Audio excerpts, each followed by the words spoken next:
என்னுடைய 2வது பொண்ணோடைய delivery story தான் நம்ம பார்க்க போகிறோம். அது ப்ரெக்னென்சி ஜர்னி, இது டெலிவரி ஸ்டோரி. இப்போ இந்த பார்ட் 2ல பார்க்க போகிறது டெலிவரி ஸ்டோரி பார்க்க போகிறோம்.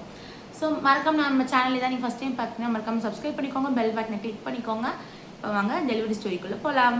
எதில் விட்டுருப்பேன்னு பார்த்தீங்கன்னா பனிக்கொடை உடஞ்சி இதில் விட்டுருப்பேன். ஆமாம், நான் எழுந்து நின்ன உடனே வந்து பனிக்கொடை உடஞ்சிருச்சு. பனிக்கொடை உடஞ்சி தரெல்லாம் தண்ணி, பிளட்டு. எனக்கு அப்படியே ஒரு நிமிஷம் மயக்கமாக வந்துருச்சு. அதை பார்த்தோன்னே என்ன நினைக்க தோணுங்க, வெறும் 32 வாரம் தான் ஆச்சு. அப்போது இதை விட கம்மி வீக்ஸ்லாம் கூட டெலிவரி ஆகிருக்கு நிறைய பேர், நான் இல்லைன்னுலாம் சொல்ல மாட்டேன். பட் எங்கள் ஃபேமிலியில், என்னோட ஃபேமிலியில் நான் பார்த்தது வரைக்கும் யாருக்கும் வந்து அந்த மாதிரி வந்து ப்ரீடம் பேபிஸ் கிடையாது. ஸோ நான் வந்து என்ன நினச்சிட்டேன்னா, நான் நார்மலாக வந்து பிரேக் ஆகிருக்கு, சரி எதனா பண்ணால் எதனா ஸ்டிச்சஸ் போடுவாங்க, ஹாஸ்பிட்டல் போனால் ஸ்டிச்சஸ் போடுவாங்க, ஸ்டிச்சஸ் போட்டு வெயிட் பண்ண வைப்பாங்க, ஒரு 4 வீக்ஸ் வரைக்கும் அப்படியே தள்ளுவாங்க அப்படின்னு நான் நினச்சிட்டு இருந்தேன். பட் பனிக்கொடை உடஞ்சி என்னை கூப்பிட்டு போனாங்க. அது வேற ஒரு கன்ஃபியூஷன் இருந்துச்சு. ஏன்னா நான் இது செக்கப் பார்த்தது வந்து எஸ்ஆர்எம் சென்னையில். எனக்கு பனிக்கொடை உடஞ்சது எங்கள் ஊர் பக்கம் எனக்கு பனிக்கொடை உடஞ்சிச்சு. ஸோ என்ன பண்ணிட்டாங்கன்னா, ரொம்ப பயந்துட்டாங்க பேரண்ட்ஸ், 2 பேர் வீட்லையுமே பயந்துட்டாங்க. அதில் என்ன ஆயிடுச்சுன்னா, என்னை கூட்டிகிட்டு வந்து நான் ஃபஸ்ட்டு டெலிவரி பார்த்தேன் பார்த்தீங்களா, என்னோட பெரிய பொண்ணுக்கு அங்கேயே அட்மிட் பண்ணிட்டாங்க. ஏன்னா அவங்களுக்கு என்னோட ஹிஸ்ட்ரி தெரியும் அவங்களுக்கு, எனக்கு எப்படி சி செக்ஷன் ஆச்சு, எனக்கு எதனால் சி செக்ஷன் பண்ணாங்க, ப்ளஸ் எனக்கு என்னென்ன டேப்லெட்ஸ் ட்ரக்ஸ்லாம் கொடுத்துருந்தாங்க அப்படின்னு சொல்லிட்டு. ஸோ அங்கே கொண்டு போய் நான் வந்து அட்மிட் பண்ணிட்டாங்க. என்ன பண்ணலாம் அப்படின்னு கேட்குறதுக்கு யாருமே வந்து அது வந்து டெலிவரி ஆகும்னு நாங்கள் வந்து எக்ஸ்பெக்ட் பண்ணலை, யாருமே எக்ஸ்பெக்ட் பண்ணல. பட் பனிக்கொடை உடஞ்சதுனால நாங்கள் ஏதோ ஒரு இதுக்காக தான் வந்து போனால் வந்து ஃபஸ்ட்டு அங்கே ஊர்லேயே இருக்க ஜிஹெச்சுக்கு போனோம். அவங்க வந்து இல்லை, இந்த மாதிரி பனிக்கொடை தான் உடஞ்சிட்ருக்கு, நீங்கள் உடனே வந்து வேறு ஹாஸ்பிட்டல் போயிடுங்க அப்படின்னு சொல்லிட்டாங்க. ஸோ ஜிஹெச்சில் சொன்னதுனால நாங்கள் வேறு ஹாஸ்பிட்டலில் தான் நான் பார்த்த ஆல்ரெடி டெலிவரி பார்த்த கைனக் மேம்கிட்டே வந்து செக் பண்ணதில் அவங்களும் சொல்லிட்டாங்க, இல்லைம்மா பனிக்கொடை வந்து ஃபுல்லாகவே உடஞ்சிருச்சு, நம்ம வந்து டெலிவரி பார்க்கணும், டெலிவரி பண்ணிடலாம் அப்படின்னு சொல்லிட்டாங்க. எனக்கா செம்ம ஷாக்கு. என்னடா இது, இன்னும் வீக்ஸ் வரல, 32 வீக்ஸ் தான் இருக்குது, எவ்வளோ இருக்கும் வெயிட்டு, ஒன்றுமே புரியல எனக்கு. ஒன்றுமே ஒரு செகண்ட் வந்து அதுலேயும் ஒரு ட்விஸ்ட்டு என்னன்னே புரியல. சரி ஓகே, நல்லபடியாக பார்ப்போம். எவ்வளோ அப்புறம் அவங்க சொன்னாங்க, எவ்வளோ ப்ரீடம்ஸ் நடந்துருக்குமா, அதெல்லாம் ஒன்றும் பிரச்சனை இல்லை, நம்ம பார்த்துக்கலாம், என்எஸ்யூவில் வச்சு நாங்கள் வந்து சேஃபாக வந்து அம்மா பாப்பா 2 பேரையும் சேஃபாக வந்து நாங்கள் கொடுத்துருவோம் அப்படின்னு சொல்லவே, சரி எங்கள் வீட்லேயும் எல்லாருக்கும் வந்து 2 பேருமே முக்கியம் நமக்கு, அதனால சரி ஓகே டெலிவரிக்கு வந்து ஓகே அப்படின்னா நானும் ப்ரிப்பேர் ஆகிட்டேன். சரி ஓகே டெலிவரி வந்து ஓகே நம்ம வந்து பண்ணிக்கலாம், நம்ம பார்த்துக்கலாம் அப்படின்னு ஒரு தைரியம் வந்துச்சு. பாப்பா வெயிட் பார்த்தீங்கன்னா, ஆனால் என்ன சொன்னாங்கன்னா, வெயிட் பண்ணுங்க, இன்னைக்கு ஒரு நாள் வெயிட் பண்ணுங்க, ஏன்னா வந்து லங்ஸ் இன்னும் பாப்பாவுக்கு வளர்ந்துருக்காது, நம்ம அதுக்கு ஒரு இன்ஜெக்ஷன் பண்ணணும், வெயிட் பண்ணுங்க அப்படின்னு சொல்லிட்டு சொன்னாங்க. சரி ஓகேன்னு சொல்லிட்டு இந்த 1 night அதுக்குள்ளே போய் நீங்கள் அவங்களுடைய ரெக்கார்ட்ஸ்லாம் கொண்டு வாங்கினேன். என் ரெக்கார்ட்ஸ்லாம் வந்து சென்னையில் இருந்துச்சு, செகண்ட் பாப்பாவோடைய ரெக்கார்ட்ஸ் எல்லாமே. ஸோ அதை மொத்தத்தையும் கொண்டு வந்து அது எடுத்துகிட்டு வரதுக்கு எங்கள் ஹஸ்பண்ட் எங்கள் அப்பாலாம் போயிருந்தாங்க, சென்னைக்கு போயிருந்தாங்க. ஸோ நைட்டாக போய் கொண்டு வந்தாங்க. மறுநாள் 30 நான் போய் என்னுடைய பர்த்டே அன்றைக்கி போய் அட்மிட் ஆனேன். மேபி அன்றைக்கி டெலிவரி பண்ணியிருந்தா 2 பேரும் சேம் பர்த்டேவாக இருந்திருக்கும். ஸோ அது ஒரு நாள் மிஸ்ஸாக போச்சு, நானும் என் 2வது பாப்பாவும். 2வது டே வந்து 30 அன்றைக்கி வந்து ஆப்ரேட் பண்ணி எடுக்கணும். பாப்பா வந்து ஒரு 2 கிலோ ஒரு கிட்ட 2 ரீச் ஆகட்டும், நம்ம வந்து உடனே ஆப்ரேட் பண்ணிக்கலாம் அப்படின்னு சொன்னாங்க. ஸோ அவங்க மானிட்டர் பண்ணிகிட்டே இருந்தாங்க. அந்த ஹோல் நைட் வந்து எனக்கு எப்படி இருந்துச்சுன்னா, பாப்பா நல்லபடியாக வந்துடணும், குழந்தை நல்லபடியாக வந்துடணும் அப்படின்னு சொல்லிட்டு. பட் நான் கொஞ்சம் எக்ஸ்பெக்ட் பண்ணேன், ஓகே பாய் பேபியாக வரணும், ஏன்னா ஒரு பொண்ணு இருக்குது ஒரு பையன் இருக்குது, ஸோ யூனிவர்சல் ட்ரூத் தானேங்க, நான் மட்டும் எக்ஸ்பெக்ட் பண்ணேன். ஆனால் எங்கள் ஹஸ்பண்ட் வந்து அப்படிலாம் இல்லை, அவர் வந்து ஜாலியாக இருந்தார். எந்த பாப்பா பிறந்தாலும் நம்ம பொண்ணு பிறக்கட்டும், அவருக்கான லைட்டாக பொண்ணு தான் இருந்துச்சு. பட் எனக்கு தான் வந்து நான் தான் கொஞ்சம் எக்ஸ்பெக்ட் பண்ணேன். ஏன் வந்து எக்ஸ்பெக்ட் பண்ணேன் நான் அப்புறமா சொல்கிறேன். நெக்ஸ்ட் வந்து என்னாச்சு, அந்த மாதிரி சொல்லிட்டு சொன்னாங்க. ஸோ மறுநாள் வந்து ஒரு 2 கிட்ட வந்தாங்க. ஸ்கேனில் வந்து அவங்க மானிட்டர் பண்ணிகிட்டே இருக்கவே தெரியுது. பாப்பா 2 கிட்ட வரணுமே அவங்க உடனே வந்து ஓகே நம்ம பாப்பா 2 கிட்ட வந்துருச்சு, லங்ஸும் வந்து வளர்ந்துருச்சு, நீங்கள் வந்து ஆப்ரேஷனுக்கு ரெடி ஆகிட்டீங்க, நம்ம வந்து ஆப்ரேஷன் பண்ணிக்கலாம் அப்படின்னு சொல்லிட்டாங்க. சரி ஓகே, நானும் இல்லாத கடவுளெல்லாம் கும்பிட்டேன் ஆண்டவா அப்படின்னு. சரி ஓகே என்ன பண்ணுறது அப்படின்னு சொல்லிட்டு நம்ம இருக்கிற இதுவை வந்து நம்ம ஏற்றுக்கணும்ல. ஓகேன்னு சொல்லிட்டு ஆப்ரேஷன் தேட்டருக்குலாம் போயாச்சு. போயிட்டு எனக்கு நல்லா தெரியுது மறுத்து தான் போயிருக்கே தவிர நம்மளுக்கு எல்லாமே ஃபீல் ஆகும், நம்மளுக்கு எல்லாமே கேட்கும். அவங்க பேசுறது கண்ணை கட்டி தான் இருக்கும், ஆனால் நம்மளுக்கு கேட்கும் அவங்க என்ன பேசுகிறாங்க அப்படின்னு. ஸோ எல்லாருமே வந்து ரெடி ஆகிட்டாங்க பரபரப்பாக, அப்படி இப்படி பரபரப்பாக இருந்துச்சு அந்த ஆப்ரேஷன் தியேட்டரே. ஸோ வந்து பாப்பாவை எடுத்துகிட்டு என்கிட்ட வந்து எங்கள் மேம் சொல்கிறாங்க, என்னோடய கைனா மேம் சொல்கிறாங்க, வாழ்த்துக்கள் ரீ பெண் குழந்தை அப்படின்னு. நான் ஒரு பக்கம் லைட்டாக டிசப்பாயிண்ட், எனக்கு ஓகே நான் ஹாப்பி தான், ஏன்னா பாப்பா சேஃபாக வந்துடுச்சு. இதுக்கு தான் நான் அவ்வளோ நாள் வெயிட் பண்ணேன். ஏன்னா அந்த ப்ராப்ளம்ஸ் நடந்ததுலேருந்து என் மைண்ட்குள்ளே என்னுடைய சப்கான்ஷியஸ் மைண்டில் நானே வந்து பாப்பா நல்லா வந்துடணும் நல்லா வந்துடணும் நல்லா வந்துடணும் அப்படியே திங்கிங், எந்த நல்லா கை கால் சொக்கத்தோடு நல்லபடியாக பாப்பா வந்து டெலிவரி ஆகணும் அப்படின்னு திங்கிங். நானும் சரி அப்புறம் ஹாப்பி ஆகிட்டேன். அப்புறம் வெளியே கூப்பிட்டு வந்து காமிச்சாங்க, அவ்வளோதான் ஆட்டோமேட்டிக்காக சி செக்ஷன் பண்ண எல்லா மாம்ஸ்க்குமே தெரியும். உடனே நம்ம வந்து கொஞ்சம் நேரம் தான் அந்த பாப்பாவை காமிக்கிற வரைக்கும் தான் நமக்கு வந்து முழுப்பு இருக்கும். அப்புறம் வந்து நம்ம உடனே மயக்கம் ஆகிடுவோம். ஸோ என்னை வெளியே பாப்பாவை வெளியே கூட்டிகிட்டு வந்து காமிச்சிருக்காங்க, எல்லாம் பார்த்துட்டு இருக்காங்க. பார்த்து ஓகே ஹாப்பி. இல்லை ஒரு பர்சன் மட்டும் ஹாப்பியே இல்லை. அந்த பர்சன் யாருன்னு அந்த வீடியோ லாஸ்ட்டில் சொல்கிறேன் பாருங்கள். அந்த ஒரு பர்சன் யாராக இருக்கும் நீங்கள் கெஸ் பண்ணுங்கள், கெஸ் பண்ணி கமெண்ட்ஸில் சொல்லுங்கள். ஆனால் வந்து அந்த ஒரு பர்சன் யாருன்னு நான் கண்டிப்பாக அந்த வீடியோவில் எண்டில் சொல்கிறேன். ஸோ ஒரு பர்சன் மட்டும் ஹாப்பியாக இல்லை. அந்த பர்சன் மட்டும் தான் அங்கே உட்காந்துருந்தாரு. என்னை வெளியே வரும்போது உட்காந்துருந்தாங்க. நான் என்ன அப்புறம் ஓடியிலேருந்து நார்மல் வார்டுக்கு வந்து மாற்றுறாங்க. மாற்றும் போது வெளியே வந்து பார்த்தா யாருமே இல்லைங்க என்னை பார்க்க. எல்லாரும் போயிட்டு இருக்காங்க. ஏன்னா பாப்பா ப்ரீட்டமாக இருக்கவே என்ஏசிக்கு ஃபாதர் மட்டும்தான் அலோடு. ஒருத்தவங்க என்ஏசிக்கு போயிட்டு இருக்காங்க. என் பெரிய பொண்ணு வேற அழுதுருக்கா. அப்போ ஒருத்தவங்க ரூமுக்கு கூப்பிட்டு போயிட்டாங்க. அப்படி இப்படின்னு கொஞ்சம் எல்லாரும் பரபரப்பாக அந்தந்த வார்டுக்கு அந்தந்த ரூம்ஸ்க்கு வந்து போயிட்டு இருக்காங்க. பிளட் டெஸ்ட் பண்ணுறதுக்கு, பாப்பாவுக்கு ஃபீடிங் பண்ணுறதுக்கு, அதுக்கு இதுக்குன்னு எல்லாம் வந்து போயிட்டு இருக்காங்க. வெளியே வந்தால் யாருமே இல்லை, நான் மட்டும் அப்படியே அனாதையாக போகிறேன். அந்த ஒரு பர்சன் மட்டும் நான் உட்காந்து இப்படி பார்த்தாங்க அப்படின்ற மாதிரி. எனக்கா அப்படியே கஷ்டமாக போச்சு அந்த பர்சனை பார்த்தோன்னே. அடே என்னடா இது அப்படின்னு. சரி ஓகே பாப்பா நல்லபடியாக வந்துச்சா ஓகே அப்படின்னு சொல்லிட்டு அப்புறம் வந்து என்னை வந்து நார்மலாக வந்து ஐசியூவில் வச்சுட்டாங்க. பாப்பா வந்து என்ஐசியூவில் வச்சுட்டாங்க. மார்னிங் நைட்டு சொல்கிறாங்க, நீங்கள் மார்னிங் எழுந்து நடந்தீங்கன்னா தான் உங்கள் பாப்பாவுக்கு வந்து நீங்கள் ஃபீட் பண்ண முடியும். உங்கள் பாப்பா அப்போ தான் உங்கள் பால் குடிக்கும். இல்லைனா வந்து நாங்கள் ஃபார்ம்னா மில்க்கோ இல்லை சம்திங் வேறு எதுவும் வந்து நாங்கள் போயிடுவோம் ஆப்ஷனுக்கு. ஸோ அது வரைக்கும் வந்து ஆனால் வந்து கொடுப்பாங்க. நான் வந்து பால் வந்து இன்டேக் பண்ணி கொடுத்தேன். பாலை வந்து எடுத்து கொடுப்பேன். அது எங்கள் ஹஸ்பண்ட் எடுத்து போய் பாப்பாவுக்கு கொடுக்கணும். சங்கில் பாப்பா என்ன வெயிட்டில் பிறந்தாங்கன்னு பார்த்தீங்கன்னா, டெலிவரி பண்ணும்போது 1853, 1 கிலோ 853 கிராம் இருந்தா பாப்பா. நல்லா நீட்டாக ஹைட்டாக இருப்பா. ஒருவேளை கொஞ்சம் வெயிட் கம்மியாக இருக்கிறதுனால ஹைட்டாக இருந்தாலான்னு தெரியல. நல்லா ஆனால் ஹைட்டாக இருப்பா. நல்லா ஹைட்டாக இருந்தா. நான் அவளுடைய டெலிவரி ஆமாம் அவள் பிறந்தோடனே ஃபோட்டோ நாங்கள் ஆட் பண்ணுறேன். நல்லா ஹைட்டாக இருந்தா பாப்பா. நல்லாவே வந்து நீட்டாக இருந்தா. ஆனால் ஒரு ஜேர்னி தான் சொல்லிங்கிறேன், உன்னுடைய பர்த் ஜேர்னி தான் சொல்லிங்கிறேன். சிரிக்கிறத பாருங்க. இவ தான் எங்கள் 2வது கண்ணுக்குட்டி மகாராணி. சரி சரி சரி வந்தால் இழுத்துருவா பிடிச்சி. அதனால கொண்டு போய் விட்டு வந்தேன் எங்கள் அம்மா கிட்ட. அந்த மாதிரி சொல்லிட்டாங்க. அவளை வந்து என்னையும் சொல்லி வச்சுட்டாங்க. நான் மறுநாள் மார்னிங் வந்து என்னால் எழுந்து நடக்கவே முடியல. ஏன்னா அப்போ தான் எனக்கு 23 தான் எனக்கு ஒரு சி செக்ஷன் நடந்துச்சு. அன்ஃபார்ச்சுனேட்டாக எனக்கு அது திருப்பி வந்து ஒரு 1.5 இயர்லேயே வந்து திருப்பி இன்னொரு சி செக்ஷன்றதுனால எனக்கு உடம்பு ஸ்ட்ரென்த்து இல்லை சுத்தமாக.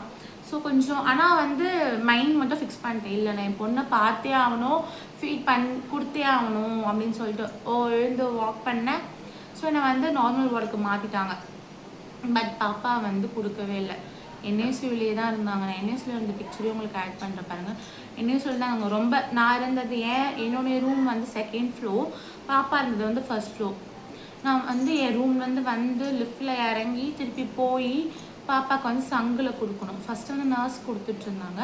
அப்புறம் அவங்க என்ன சொன்னாங்கன்னா, நீங்கள் கொடுத்து பழக்கம் பண்ணுங்கள், அப்போ தான் வந்து உங்களுக்கு வந்து ஈஸியாக இருக்கும் அப்படின்னு சொல்லிட்டு சொன்னாங்க. ஸோ நான் வந்து கொடுக்க பழக்கம் பண்ணேன். நான் அப்போது ஃபஸ்ட்டெல்லாம் வெளியே துப்புனாங்க, அப்புறம் உள்ளே வந்து இன்டேக் பண்ணிக்கிறாங்க. அப்படி இப்படின்னு ஒரு 5 டேஸ் கிட்ட எனக்கு என்ஐசி வெளியே போச்சு.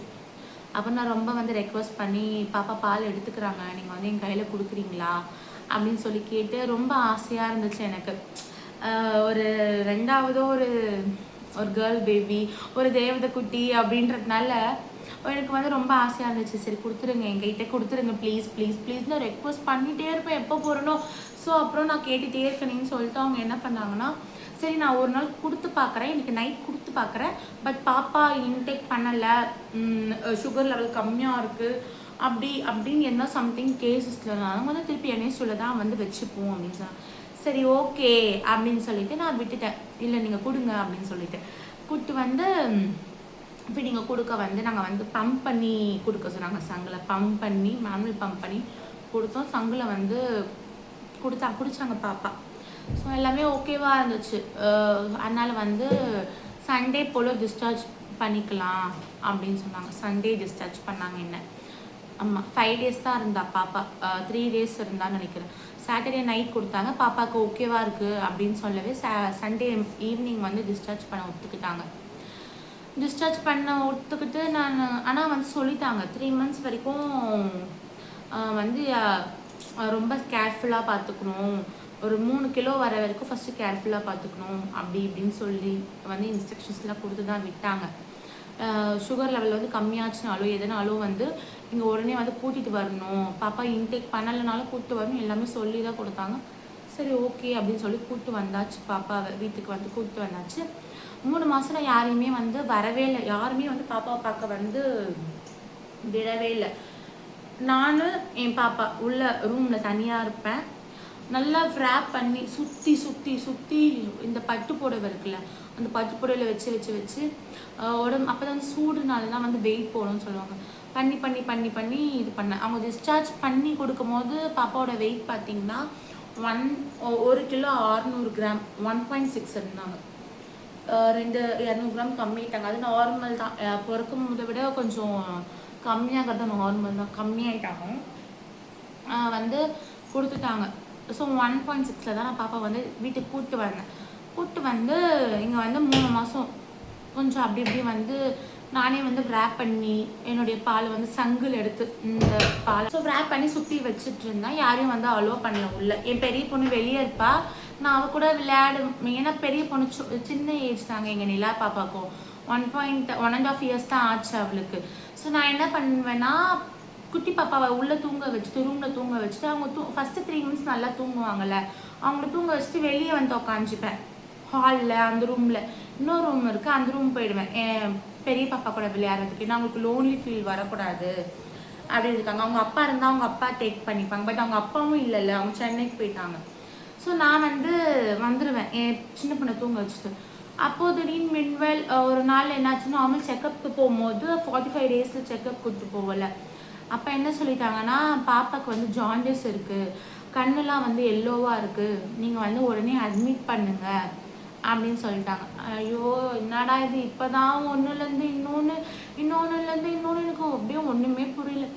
அந்த ஜாண்டிஸ் இருக்குன்றத மெடிக்கல் அவங்க பார்த்து சொல்லிட்டாங்க, பட் மெடிக்கலாக கண்டுபிடிக்கிறதுக்கு என் பொண்ணுக்கு ஒரு இன்ஜெக்ஷன் போட்டு எடுத்தாங்க பாருங்கள், அதை வேறு நான் பார்த்துட்டேங்க. ஐயோம்மா செம்ம அழுக, வலி உயிர். பாப்பா கத்தா, அவங்க அப்படியே ஆனால் அவங்க வேணும்னு பண்ண மாட்டாங்க, அவங்களுடைய இதுன்னு வச்சுக்கோங்க, அவங்க ஜாபை தான் அவங்க எடுக்கிறாங்க. எனக்கு அப்படியே ஒரு நிமிஷம் அழுதுகிட்டே இருக்கேன், திருப்பியா அப்படின்னு. அகைன் அட்மிட் பண்ணி ரூமில் வந்து அந்த ஃபோட்டோ லைட்ஸ்லாம் வச்சு பாப்பாவை வந்து ப்ளூ கலர் இதுவில் கட்டி வச்சுட்டாங்க. அந்த ஃபோட்டோ நான் உங்களுக்கு இது பண்ணுறேன். அப்போ என் பாப்பாவை பார்க்கவே ரொம்ப கஷ்டமாக இருந்துச்சு எனக்கு. அந்த பிறந்து வளர்ந்தப்போ கூட எனக்கு அவ்வளோ கஷ்டமாக இல்லை, அந்த ஃபோட்டோ தெரப்பிக்கு வைக்கும் போது தான் எனக்கு அவ்வளோ கஷ்டமாக இருந்துச்சு. அந்த லைட்டில் வைக்கும் போது தான், ஏன்னா ஒரு மாதிரி அந்த லைட் வேறு ஒரு மாதிரி இருந்துச்சா. ஸோ ஒரு மாதிரி இருந்துச்சு எனக்கு, எப்படா போவோம் குழந்தைய கூட்டி எப்போ போவோம் அப்படின்ட்டு.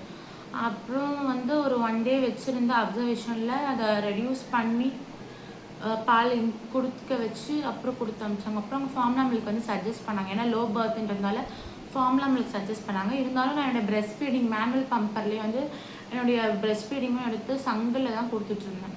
அப்புறம் கொஞ்சம் கொஞ்சமாக பாட்டிலில் கொடுக்க ஆரம்பித்தேன். ஆமாம், பாட்டிலில் கொடுக்க ஆரம்பித்தேன். அப்புறம் வந்து டேரக்ட் பிரெஸ்ட் ஃபீடிங் வந்து பண்ணுவேன். ஏன்னா அவங்க என்ன சொன்னாங்கன்னா, பாப்பா வந்து பிரெஸ்ட் ஃபீட் சக் பண்ண இந்த தொண்டை வந்து ரொம்ப சின்னது, அவங்களுக்கு எக்ஸசைஸ் பண்ணும்போது வெயிட் வந்து இன்னும் கம்மியாகும். அதனால் நீங்கள் வந்து முடிஞ்ச அளவுக்கு வந்து சங்கில் பாலாடையில் ஊற்றுங்க, இல்லைன்னா வந்து பால் புத்தியில் கொடுங்க அப்படின்னா. சரி ஓகேன்னு அவ்வளோ பார்த்து வச்சு அவளுக்கு ஒரு 3 கிலோ அவள் வந்த பிறகு தான் நாங்கள் நார்மலாக இந்த பேர் வைக்கிறதே வந்து அப்போ தான் பண்ணோம். பேர் வைக்கும் போது இந்த மாதிரி கார்னிகா அப்படின்னு வச்சோம். ஏன்னா அவங்க நிலவழகி, என் பெரிய பொண்ணு இப்போ நிலவழகியா, ஸோ அவளுக்கு நிலவுன்னு வச்சுட்டு இந்த அம்மா வந்து கார்னிகா அப்படின்னா கோல்டு. அவள் வந்து அக்ஷய திதி அன்னைக்கு பிறந்தா என் பொண்ணு, சின்ன பொண்ணு. ஸோ அழகாக வந்து கோல்டு அப்படின்னு ப்ளஸ் மேகம் அப்படின்னு போட்டு இருந்துச்சு. ஸோ 2 பேர் இருக்கட்டும் அப்படின்னு வச்சு விட்டோம். அப்படியே போச்சு. பட் இப்போ வரைக்குமே வந்து பார்க்குறவங்களாம் என்ன கேட்பாங்கன்னா, என்ன உன் பொண்ணு ஒல்லியாக இருக்கா, என்ன உன் பொண்ணு கருப்பாக இருக்கா, யார் எப்படி இருந்தால் என்னங்க, நம்ம தான் நம்ம குழந்தை இருக்கோம். ஆனால் இப்போ நான் இப்படி சொல்கிற போல்டா, பட் அந்த டைமில் வந்து ஆஸ் ஒரு அந்த மதராக வந்து நான் ரொம்ப அழுதேன். என்ன என் பொண்ணு இப்படி சொல்கிறாங்க, என்ன இப்படி சொல்கிறாங்க அப்படின்னு. அப்புறமா தான் தெரியுது அது ஜீன். நானே வந்து யோசிப்பேன், ஏன் இப்படி சொல்கிறாங்க, நம்ம எல்லாமே கொடுக்குறோம், இன்டேக் பண்ணுறோம், பட் வந்து ஏன் இப்போ கூட பாருங்க, இப்போ ஒல்லியாக இருக்கிற காமிச்சல ஒல்லியாக தான் இருப்பாள். அவள் வந்து அவங்க அப்பா மாதிரி. என் பெரிய பொண்ணு என்ன மாதிரி, அவள் கொஞ்சம் சப்பியாக தான் இருப்பாள். அவள் வந்து என்ன மாதிரி குழந்தை பிறந்ததுலேருந்தே அவள் கொஞ்சம் சப்பினஸ்ஸாக தான் இருப்பாள். பட் இவன் வந்து செம்ம ஆக்டிவ்ங்க. ப்ரீடம் தான் பேர், ஒல்லியாக இருக்கான்னு தான் பேர். என் பெரிய பொண்ணுக்கு இல்லை அது ஆக்டிவ், என் சின்ன பொண்ணு இருப்பாள். அவ்வளோ துரு அவ்வளோ இது, நம்ம சொல்கிறத பிடிச்சிப்பா. ஒன்ஸ் அவளுக்கு பிடிக்கலதான். அவளெல்லாம் வந்து யாரும் ஏமாத்திடவே முடியாது. என் சின்ன பொண்ணு யாருமே ஏமாத்திட முடியாது. செம்ம ஷார்ப்பு. அப்படிதான் நடக்கலைன்னு சொன்னாங்க. ஒரு அவங்க அப்படி சொல்லிட்டு இருந்தவங்களுக்கெல்லாம் பதிலடியாக நடக்க ஆரம்பிச்சா. ஸோ இந்த ப்ரீடம் பேபிஸோடைய மதர்ஸ்லாம் இதை பார்த்தீங்கன்னா தயவு செஞ்சு எனக்கு கமெண்ட் பண்ணுங்கள். நான் மட்டும்தான் இந்த கிரிட்டிசிசம்லாம் ஃபேஸ் பண்ணனா இல்லை நீங்களும் வந்து ஃபேஸ் பண்ணீங்களா அப்படின்னு கொஞ்சம் கமெண்ட் பண்ணுங்களேன். ஏன்னா எனக்கு தெரியல, ஒருவேளை எனக்கு மட்டும்தான் அந்த மாதிரி எல்லா கமெண்ட்ஸும் பண்ணுறாங்களா. நீ வந்து சரியாக சாப்பிட்ருக்க மாட்ட, அதுதான் குழந்தை ஒல்லியாக இருக்குது. அவள் சாப்பாடையும் வாங்கி அவள் சாப்பாடையும் நீயே சாப்பிட்டுற, ஆனால் தான் நீ குண்டா இருக்க. நீ வந்து நீ மட்டும்தான் குண்டா இருக்க, உன் பொண்ணு நீ ஒல்லியாக வச்சுருக்க. என்னென்னமோ கமெண்ட்ஸுங்க. பேசுகிறவங்க பேசிகிட்டே தான் இருப்பாங்க. உன் பொண்ணு என்ன கருப்பாக இருந்தா என்ன வெள்ளையாக இருந்தான்னு சொல்லுங்களேன். அப்புறம் அப்படி சொல்கிறாங்களே அப்படின்னு சொல்லிட்டு நான் என்ன பண்ணேன்னா ஒரு பாத்திங் பவுடர் ரெடி பண்ணேன். ஏன்னா என் பெரிய பொண்ணுக்கு இதெல்லாம் நான் ரெடியே பண்ணல. அவளை நார்மலாக இமாலயா சோப் போட்டு, அந்த இமாலயா சோப் போட்டு இந்த கிஃப்ட் பேப்பர்லலாம் கொடுப்பாங்கள்ல வர்றவங்க, அதுதான் யூஸ் பண்ணிகிட்டு இருந்தேன். இவளுக்கு வந்து என்ன பண்ணேன்னா பாத்திங் பவுடர் ரெடி பண்ணேன் நான். பாத்திங் பவுடர் ரெடி பண்ணி அது கூட ஆரம்பித்தேன். நல்லா ரிசல்ட் கொடுத்துச்சு. பட் என்னால் அது கேரி அவுட் பண்ண முடியல. ஏன்னா அது சம் பாடி இஷ்யூவால் நான் அது கேரி ஆன் பண்ணல, விட்டுட்டேன். போடா கலர் ஆகுது என்ன ஆகுது, என்ன இருந்து என்னங்க பண்ண போகிறாங்க, நம்ம பார்ப்பாங்க, எப்படி இருந்தாலுமே நமக்கு பார்ப்பாங்க தான் சொல்கிறவங்க, யாரும் வந்து இது பண்ண மாட்டாங்க. ஆனால் வந்து அந்த ஒரு 1 இயர் டைமில் நான் ரொம்ப டிப்ரெஷனில் இருந்தேன். இப்படி சொல்கிறாங்க வித்தின் இப்போ ஃபேமிலிக்குள்ளேயே வந்து ஒரு மாதிரி கிரிட்டிசிசம் பண்ண ஆரம்பித்தாங்க. நீ குண்டா இருக்க, ஆனால் உன் பொண்ணு ஒல்லியாக இருக்கா, உன் பெரிய பொண்ணை மட்டும் இப்படி பார்க்குற, இந்த பொண்ணு இது வேற, நீ 2வது பொண்ணு பிறந்ததுனால தான் வந்து இப்படி பண்ணுற. நம்ம கூட நினைக்க மாட்டோம், அந்த மாதிரி தாட்ஸ்லாம் நமக்கு கூட வரவே வராது. ஆஸ் அ பேரண்ட்ஸாக நமக்கு கூட வரவே வராது. ஆனால் வந்து இந்த சில கிரிட்டிசிசம் பண்ணுறவங்களாம் இருக்காங்களே, இந்த ஈஸியாக சொல்கிறவங்களாம் இருக்காங்களே, வாய் இருக்குன்னு என்ன வேணால் பேசுவாங்க.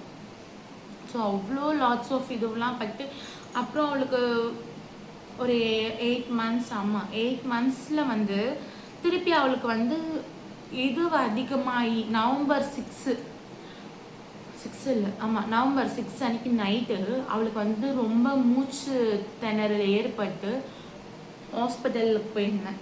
அது ரொம்ப ப்ராப்ளம் ஆகி ரொம்ப மூச்சு விடாமல் கஷ்டப்பட்டு கடைசியில் நான் ஹாஸ்பிட்டல் போனால் அவங்க சிஎம்சிக்கு தான் கூப்பிட்டு போகணும்னு சொல்லிட்டாங்க.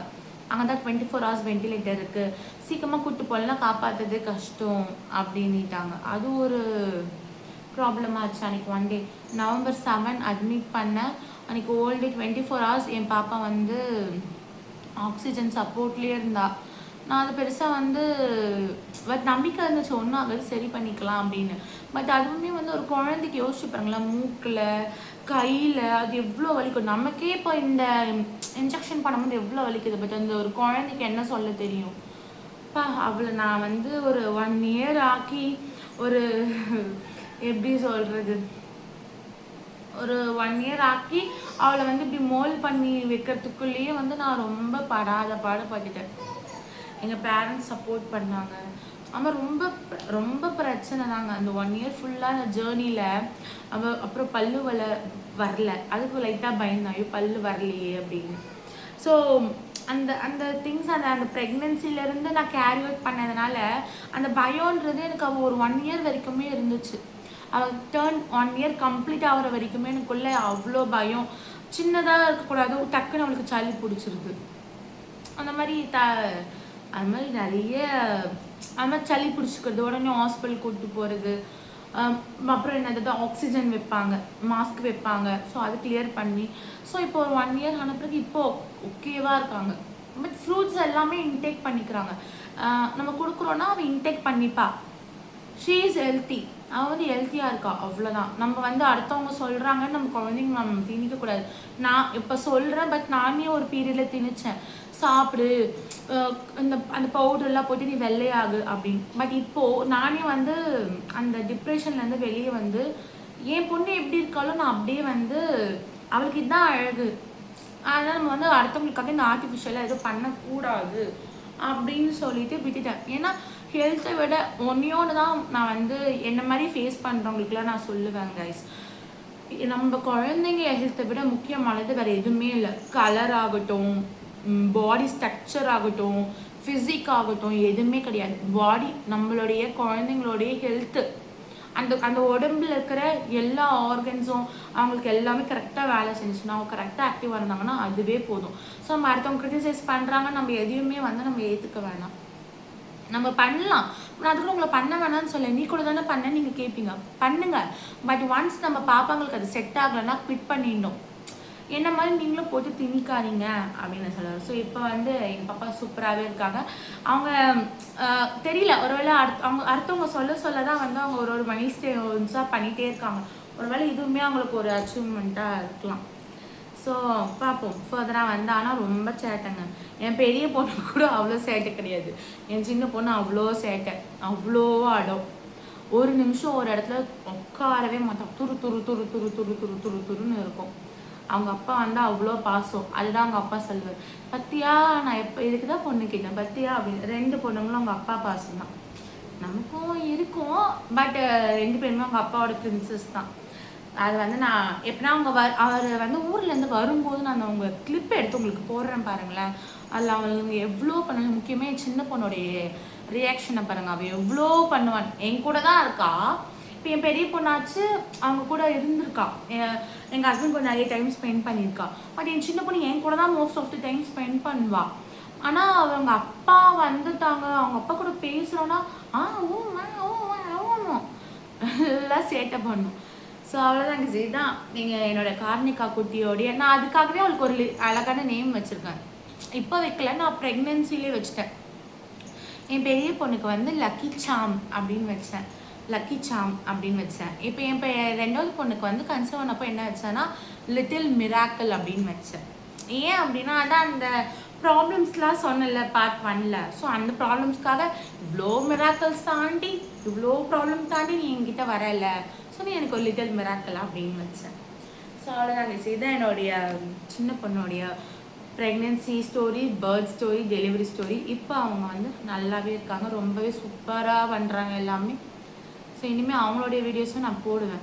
அவங்க கொஞ்சம் டக்குன்னு எல்லாம் பண்ணிவிடுவாங்களே, என்னால் கேப்சர் பண்ண முடியாது. ஸோ அதனால் இனிமேல் அவங்களதோ வீடியோஸ் நான் அப்லோட் பண்ணுறேன், அவங்க கூட இருக்கிற மாதிரி நான் வீடியோஸ் அப்லோட் பண்ணுறேன். ஸோ நீங்கள் இந்த சேனல் இதை ஃபஸ்ட் டைம் பார்க்குறீங்கன்னா மறக்காமல் சப்ஸ்கிரைப் பண்ணிக்கோங்க. இதே மாதிரி நிறைய விஷயங்கள் வந்துகிட்டே இருக்குது. என் லைஃப்லோடைய நடந்த எல்லா சுவாரஸ்யமான விஷயமும், எல்லா சீக்ரெட்டான விஷயமும் அப்கமிங்கில் வந்துகிட்டே இருக்குது. மறக்காமல் பாருங்கள். உங்கள் ஃப்ரெண்ட்ஸ் அண்ட் ஃபேமிலிஸ்க்கு நம்ம வீடியோ வந்து ஷேர் பண்ணுங்கள். தேங்க்யூ ஃபார் வாட்சிங். பாய்.